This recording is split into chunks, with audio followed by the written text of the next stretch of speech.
তাকে মালদার বানিয়ে দেন। এই জন্য বেশি বেশি করে মুখে আল্লাহর শুকরিয়া আদায় করতে হবে, বেশি বেশি করে নামাজ আদায় করতে হবে, সময় মোতাবেক নামাজ পড়তে হবে। রাত্রি গভীর রজনীতে উঠে পড়েন, রাতে ঘুমের ওষুধ নেন বাপজিরা, ঘুমের ওষুধ দিবেন না।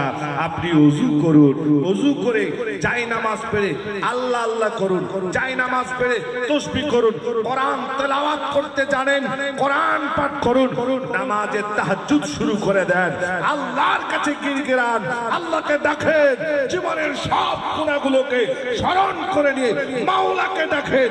গভীর রাত্রিতে তাহাজ্জুদের ওয়াক্তে যখন আল্লাহকে ডাকবেন, আল্লাহ বান্দার নিকটে আসবে। আপনি একবার বলবেন আল্লাহ, আল্লাহ ওই দিক থেকে বলবেন ইয়া আবুদি, ইয়া আবুদি, হে আমার বান্দা, হে আমার বান্দা। আল্লাহ 10 বার আপনার দিকে রহমতের দৃষ্টি প্রদান করবে।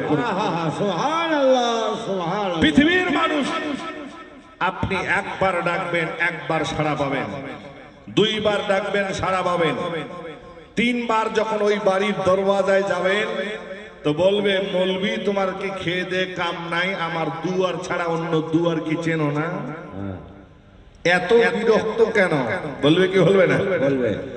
পৃথিবীর মানুষ ভাইরা আমার, 1 বার 2 বার 3 বার 4 বার যাবেন, বিরক্ত হবে।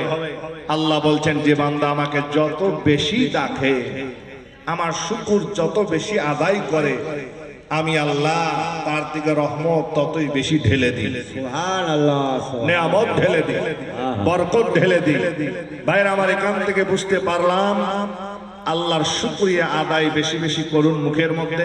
বর্তমান সময় মানুষকে সালাম করবেন, কেউ তো সালামের জন্য তাকিয়ে থাকে যে মৌলভী ওগুলো ঠিকা নিয়েছে ওরাই সালাম করবে।